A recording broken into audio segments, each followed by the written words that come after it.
Top quality और consistent performance के लिए सिर्फ सिल्वर पंप नाम याद रखना। ભરૂચમાં અપહરણની બે ઘટના સામે આવતા પોલીસ તંત્ર એક્શનમાં આવ્યું છે। બંને ઘટનામાં અપિયતને છોડવામાં આવ્યા છે। પહેલી ઘટનાની વાત કરવામાં આવે તો ભરૂચના તુલસીધામ વિસ્તારમાં પ્રેમી પંખીડાઓને ભાગવામાં મદદ કરવાની અદાવત રાખીને જનાર્દન રાજભર નામના વ્યક્તિનું અપહરણ કરી નાંદવા ગામે ગોંધી રાખવામાં આવ્યો અને અપિયતને છોડાવતી વખતે પોલીસને સ્થાનિકોના વિરોધનો સામનો કરવો પડ્યો। સ્થાનિકોના વિરોધ વચ્ચે પોલીસે અપિયતને છોડાવી બે આરોપીની ધરપકડ કરી છે।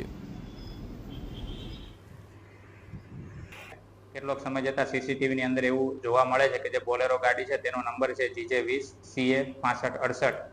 તેની શોધ કરતા અંતે એવું જણાય આવે છે કે આરોપીઓ જે છે તે દાહોદ ખાતે હોય તેવું લાગે છે, જેમાંથી ભરૂચની એક ટીમ જે છે દાહોદ ખાતે જાય છે અને ત્યાં જેનું અપહરણ થયેલ છે તે વ્યક્તિને સહી સલામત રીતે પકડી લે છે અને આરોપીઓ જે છે કમલેશભાઈ માનજીભાઈ પુરા અને સરવીન ઉર્ફે શ્રવણભાઈ કે જે બંને દાહોદના વતનીઓ છે તે બંને આરોપીઓની તાત્કાલિક ધરપકડ કરી અને આગળ કાયદેસરની કાર્યવાહી ચાલુ કરેલ છે।